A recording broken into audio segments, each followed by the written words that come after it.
আসসালামু আলাইকুম গাইস। আজকে প্রচুর শীত। এখন প্রায় সকাল 10টা 54, প্রায় 11টা বেজে গেছে, কিন্তু এখনও রৌদ্র উঠে নাই। তো এই কারণে আমি আমার কবুতর ছাড়ি না। আমি দৈনিক আমার কবুতর ছাড়ি যখন রৌদ্র উঠে, তখন তার আগে আমি কবুতর ছাড়ি না, যেহেতু আমার এটা একটা একদম টপ ফ্লোর ছাদে। এই কারণে আর কি আমি কবুতর ছাড়ি না, কারণ যদি ঠান্ডা লেগে যায় এই কারণে। তো আমি দেখেন আমার কবুতরের খোপটা কিন্তু চারপাশে একটা সিমেন্টের যে বস্তা আছে, সিমেন্টের বস্তা, ওই বস্তাগুলো দিয়ে ঢেকে দিছি। তো এখন মোটামুটি দেখি যে অনেক সময় হয়েছে, এখন আসলে কবুতর ছাড়া দরকার।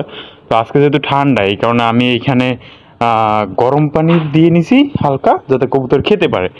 তো চলেন আজকে তাহলে আমরা আমাদের কবুতরগুলো ছেড়ে দেখি কি অবস্থা ওদের, ওরা কিরকম কি আছে। তো আমি আস্তে আস্তে আমার এখান থেকে জালটা আস্তে আস্তে সরাইলাম।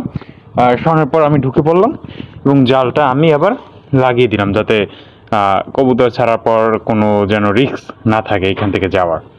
তো আমি এটা লাগিয়ে দেওয়ার পর আমি এই চটের উপরে একটা কাঠ দিয়ে রাখছি ভার হিসেবে, যাতে চট যেন রাত্রে বাতাসে না পড়ে যায়।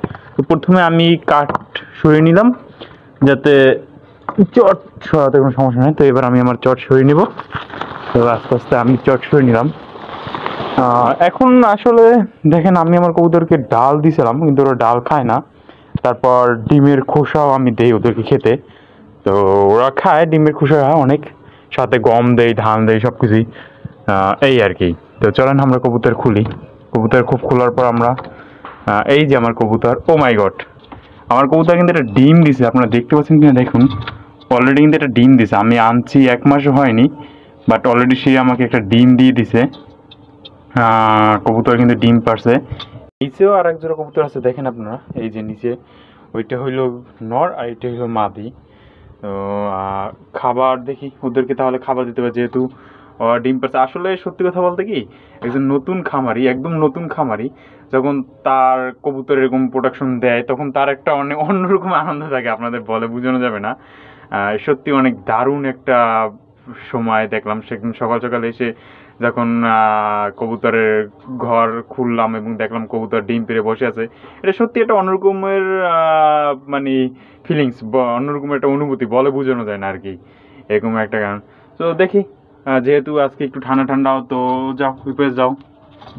তো আমরা আসলে খাবারও শেষ দেখেন। আমি কিন্তু ডিমের খোসার পাশাপাশি ধান এবং গম দিচ্ছি আপাতত ওদেরকে। তো আমি কিছু, এটা ডিমের খোসা শেষ হয়ে গেছে, তো আমি কিছু ডিমের খোসা ভিতরে এনে তারপর এইখানে দিচ্ছি।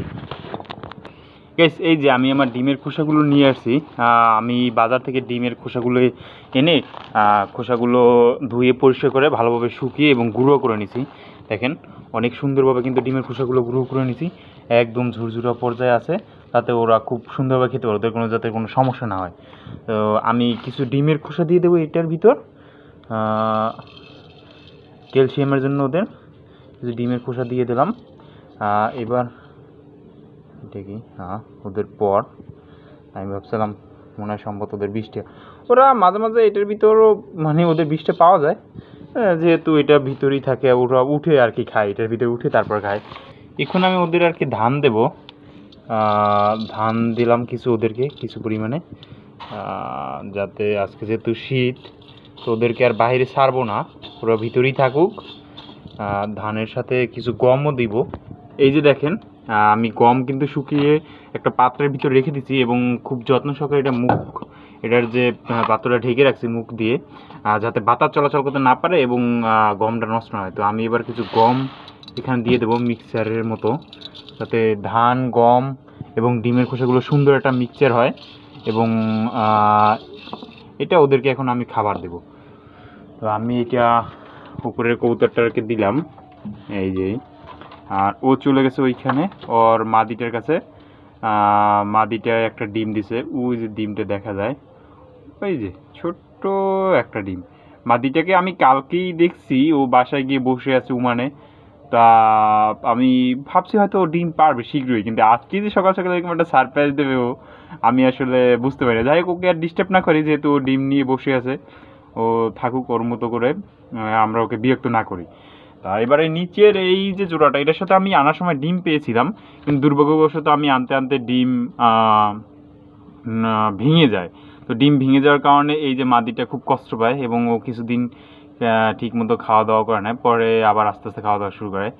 তো তারপর আর কি এখন ওদেরকে খাবার দিতেছে, ওরাও এই মাসের ভিতরেই আবার ডিম বাচ্চা দিবে আশা করি ইনশাল্লাহ। তো ওদেরও খাবার দেই। ওদের খাবার দেওয়া ছিল রাতে, খাবার ছিল এই যে খাবারের ভিতর কিছু বিষটা ওরা পায়খানা করছে, পায়খানাগুলো ফেলে দিলাম।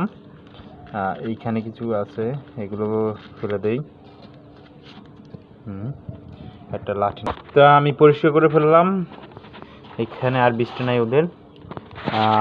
ও যাচ্ছে পানি খেতে, ঠিক আছে। সারা রাত ওদের আসলে পানি নেই, পানিটা গরম আছে, সমস্যা নাই, পানি খেয়ে নেক।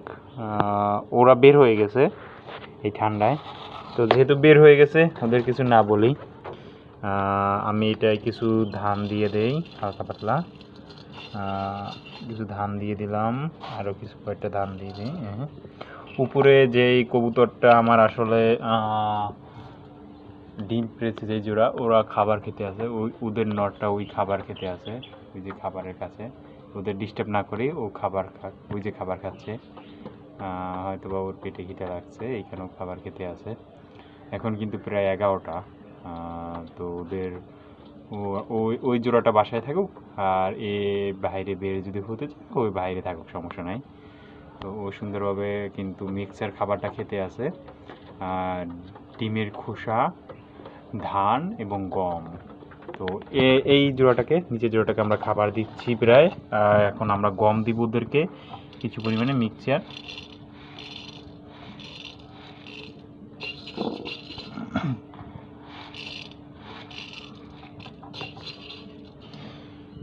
জি, আমার গম দেওয়াও শেষ। এখন আমি সুন্দরভাবে এটা আটকে নেব, যাতে করে বাতাস চলাচল না করে। এখন আমি এটার ভিতর কিছু পরিমাণে, অল্প পরিমাণে ডিমের খোসা দিয়ে দেব। কিছু পরিমাণে ডিমের খোসা দিয়ে দিলাম। এখন সুন্দর করে মিক্স করে দিচ্ছি। হ্যাঁ, হয়ে গেল, সুন্দর একটা মিক্স হয়ে গেল। এখন আমি এইটা ওদেরকে দিব, এইটা ওদের এখানে দিয়ে দিলাম। আর আমার মাদিটা বসে আছে, ওই যে ওই। থ্যাংক ইউ, তুমি বসে থাকো, তোমাকে অনেক অনেক ধন্যবাদ এরকম একটা সুখবর দেওয়ার জন্য। গাইস, আজকে এই পর্যন্তই। আমার নতুন খামারে নতুন একটা অনুভূতি নিয়ে আজকে দিনটা শুরু হলো। দোয়া করবেন আপনারা যেন ভবিষ্যতে খামারটা আরও বড় করতে পারি।